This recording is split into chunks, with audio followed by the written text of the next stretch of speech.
তারেক রহমানের বিরুদ্ধে এনসিপির করা নির্বাচনী আচরণবিধি লঙ্ঘনের অভিযোগ সম্পূর্ণ মিথ্যে।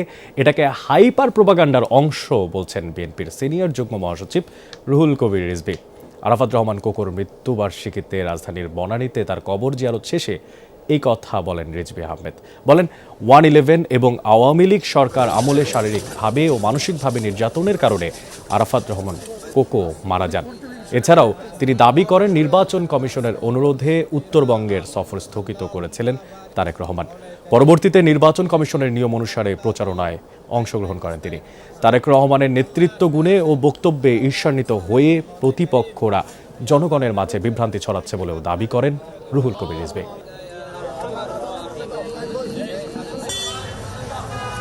এটা একটি পরিকল্পিত হাইপার প্রোপাগান্ডার অংশ।